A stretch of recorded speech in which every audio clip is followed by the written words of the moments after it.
తమ్ముడు సౌండ్ పెట్టి గిప్ అని గుద్దుతే బేస్ నేల బతకటాడు 10 రోజులు బతకకుండా చేస్తుండు లంజ కొడుకు బస్సు పెట్టి బేసు లంజ కొడుకుతో మాట్లాడొద్దు.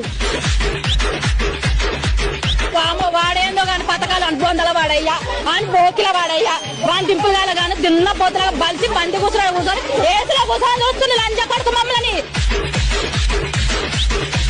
ఏం తెలిసిందా నాయన ఏం బట్ట గుడుస్తున్నాం మరి ప్రభుత్వం ఏం లంచ ప్రభుత్వం అయిందా రాని ఇక్కడ ఆ ప్రభుత్వం సంక్రాంతి పోయింది బట్ట గుడిసే పోయింది.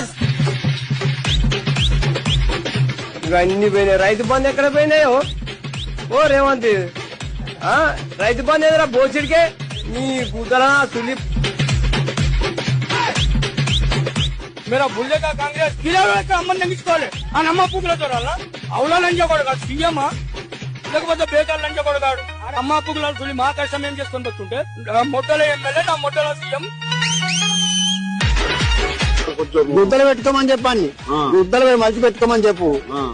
గుద్దలు మంచి పెట్టుకోమని చెప్పు. ఏ లంజ కొడుకు ఇచ్చి ఎవరికి ఇచ్చిండాడు లంజ కొడుకు చెప్పు. రేవంత్ రెడ్డి గారు అంతే చేస్తాడు పురుగు పడి చేస్తాడు లంజ కొడుకు.